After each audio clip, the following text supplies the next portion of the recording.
Dear friends, next part of male reproductive system is urethra. Male मध्ये युरेथ्राला युरिनोजिनायटल duct असंही आपण म्हणतो, कारण युरिन पण याच डक्ट मधून बाहेर टाकलं जातं आणि सीमेन सुद्धा बाहेर टाकलं जातं, म्हणून आपण म्हणतो युरिनोजिनायटल डक्ट.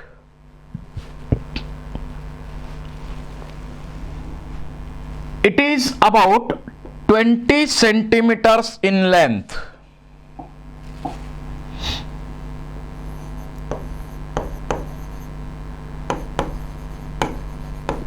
मेल मध्ये युरेथ्रा लॉंग आहे 20 सेंटीमीटर, फिमेल मध्ये शॉर्ट आहे ओनली 4 सेंटीमीटर. त्यामध्ये सुरुवातीचा 2.5 सेंटीमीटर पार्ट जो आहे त्याला आपण म्हणतो प्रोस्टॅटिक युरेथ्रा. नंतरचा 2.5 सेंटीमीटरचा जो पार्ट आहे त्याला आपण म्हणतो मेम्ब्रॅनस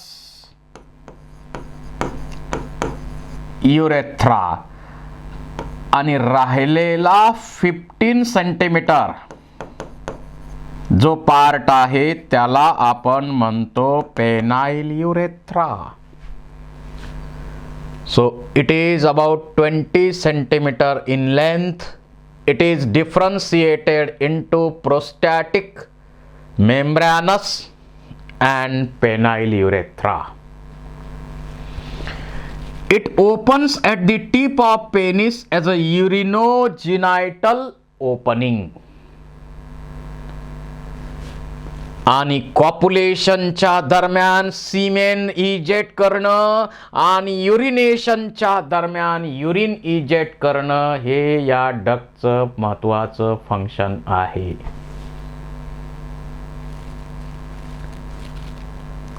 त्याच्यानंतर मेल मध्ये जो कॉप्युलेटरी ऑर्गन आहे त्याला आपण म्हणतो पेनिस.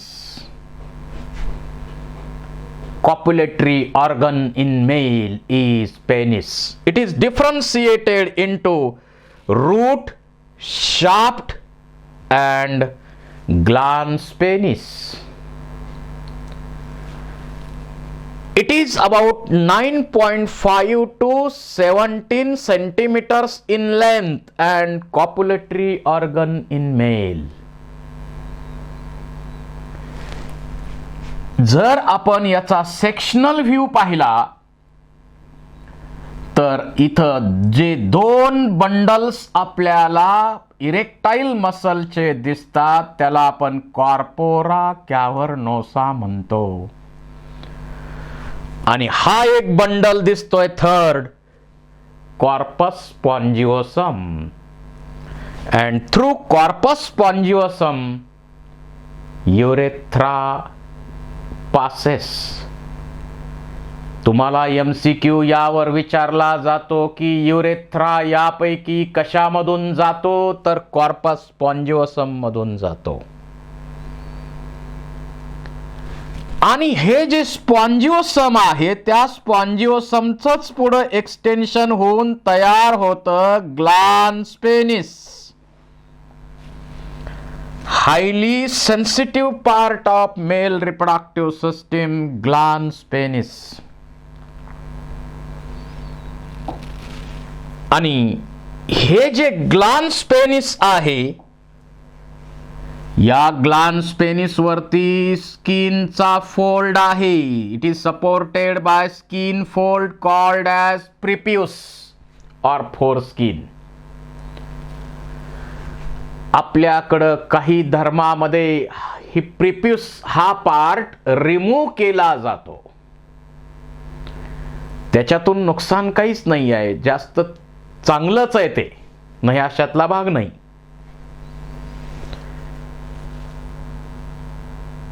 या ठिकाणी ग्लँड्स ऑफ टायसन असतात प्रिप्यूसच्या इनर साइडला.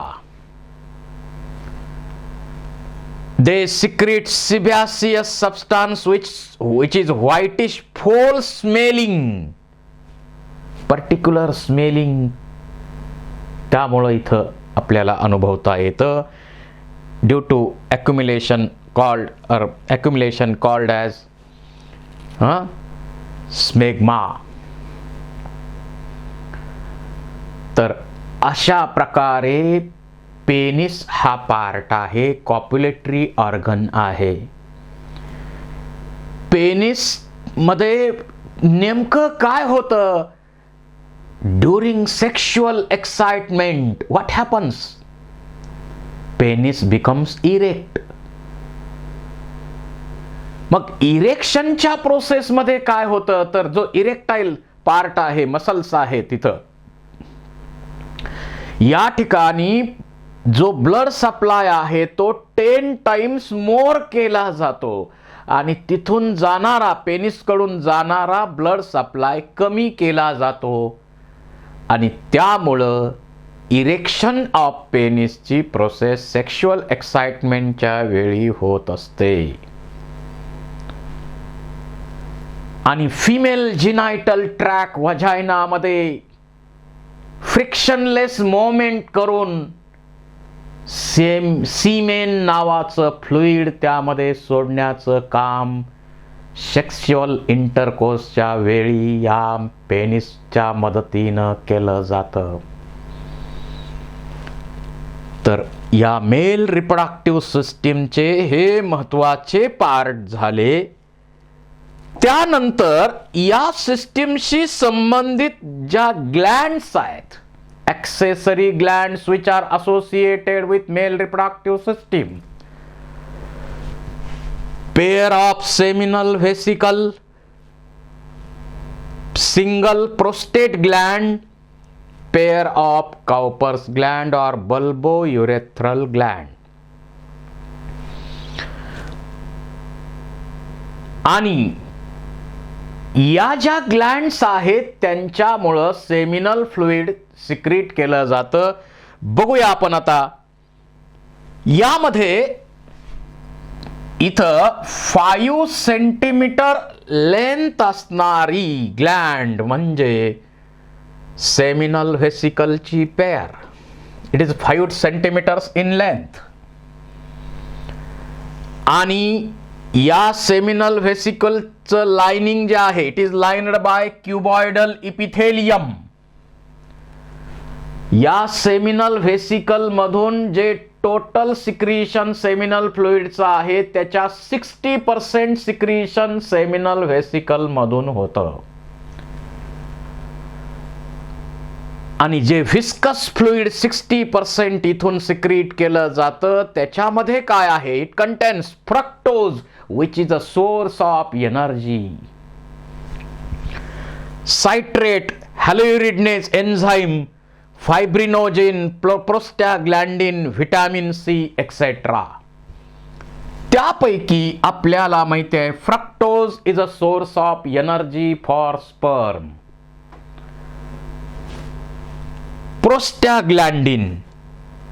प्रोस्टॅग्लॅन्डिन कॉन्ट्रॅक्शन काम आहे. जिथं प्रोस्टॅग्लॅन्डिन असतं तिथं कॉन्ट्रॅक्शन होत असतं.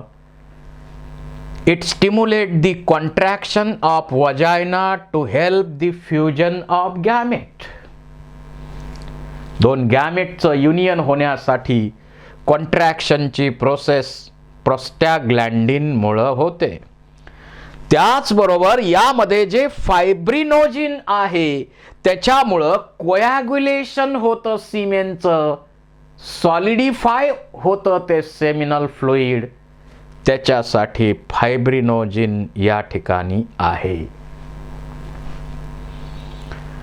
त्यानंतर इथं प्रोस्टेट ग्लँड आहे.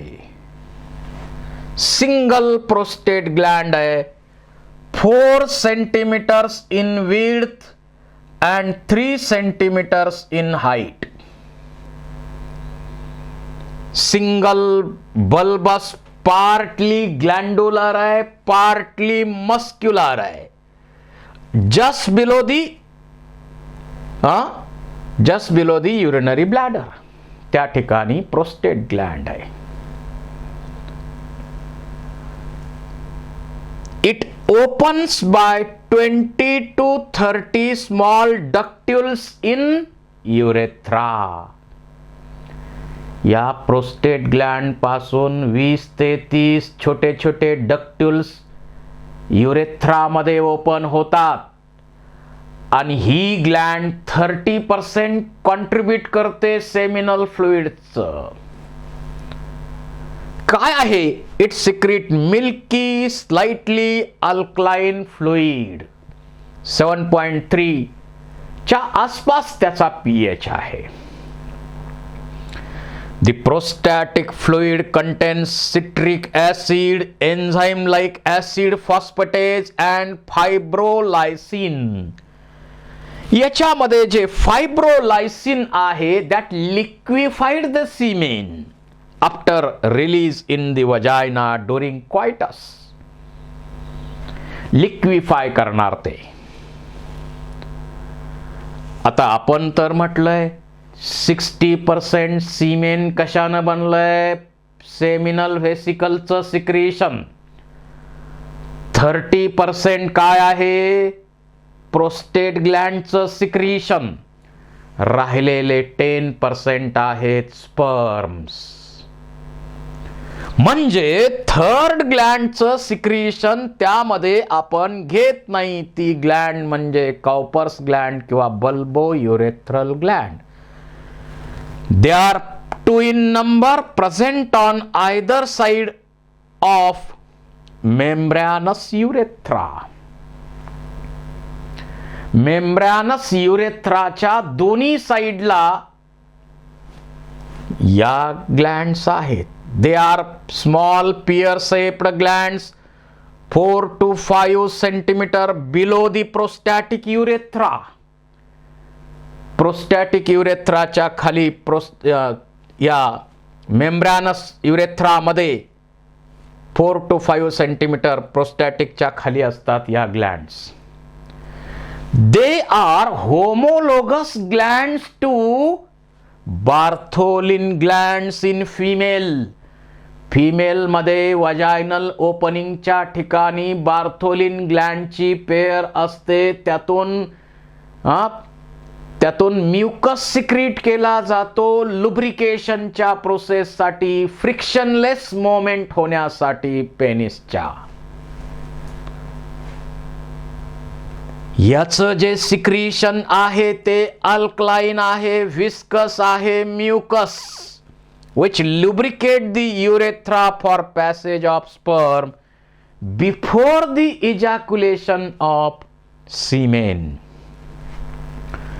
म्हणजे सीमेन बाहेर पडण्यापूर्वीच या ग्लँडचं सिक्रीशन रिलीज झालेलं असतं. हे लक्षात ठेवा.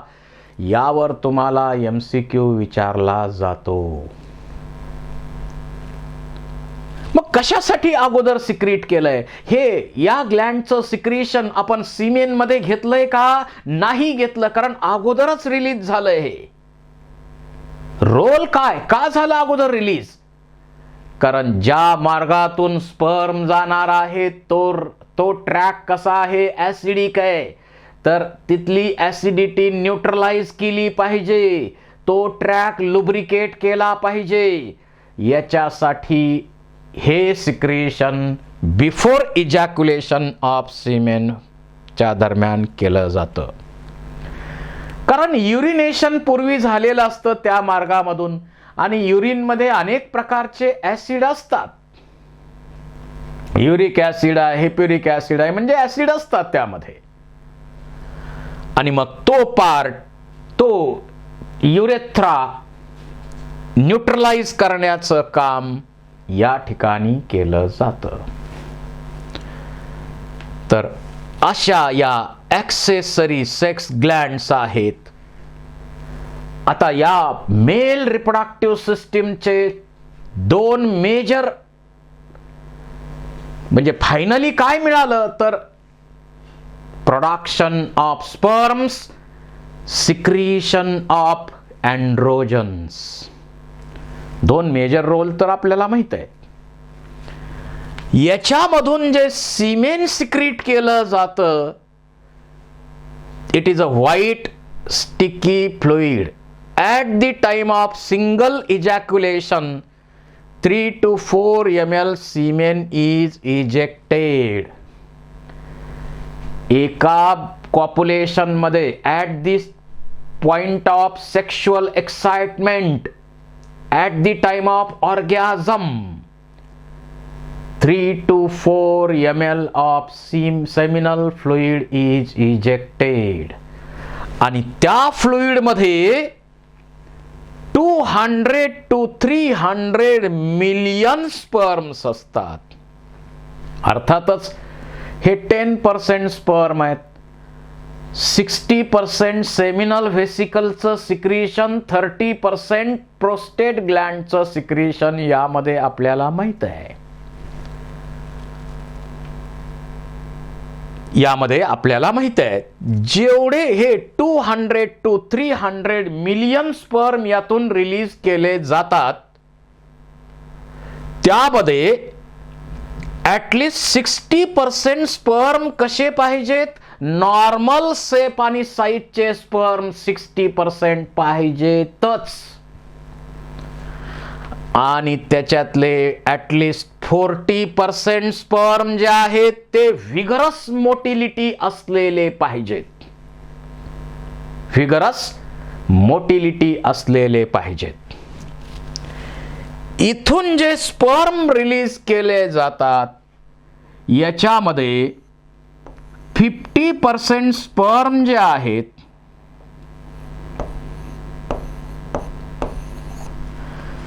त्याच्यामध्ये 22 ऑटोसोम प्लस एक्स क्रोमोसोम असलेले असतात. त्याला गायनोस्पर्म्स आपण म्हणतो. आणि राहिलेले 50% स्पर्म जे असतात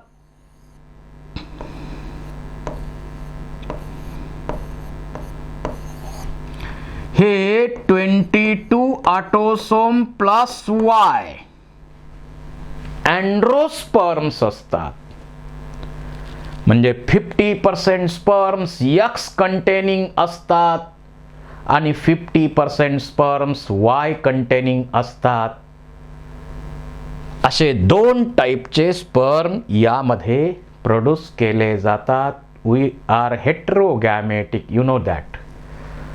आपण हेट्रोगॅमेटिक आहोत, त्यामुळे 2 टाईपचे स्पर्म प्रोड्यूस मेलमध्ये केले जातात.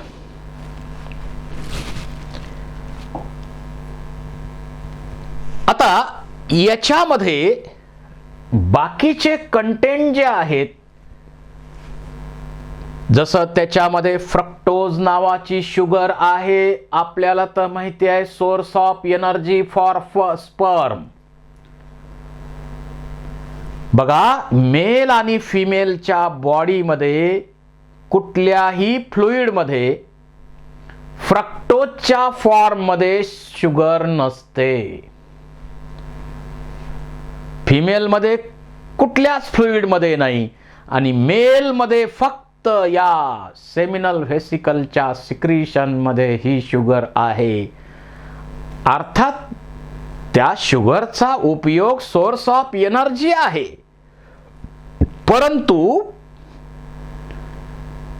या ठिकाणी या presence of unique sugar fructose in सीमेन आपण रेप टेस्ट मध्ये, म्हणजे एखाद्या ठिकाणी काही अत्याचार झाला असेल तर तो झाला की नाही झाला हे इन्व्हेस्टिगेट करणं हे आपल्या पुढं चॅलेंज असतं. कारण याला एव्हिडन्सेस कमी असतात किंवा नसतातच. परंतु तो आहे ना, त्यानं एव्हिडन्सच्या रूपानं काही ना काही आपल्याला दिलेलं आहे. मग त्या फिमेलच्या बॉडीवर फ्रक्टोज शुगर जर मिळाली जिनायटल ट्रॅकमध्ये, that indicates she is suffered, that indicates suffering from that problem.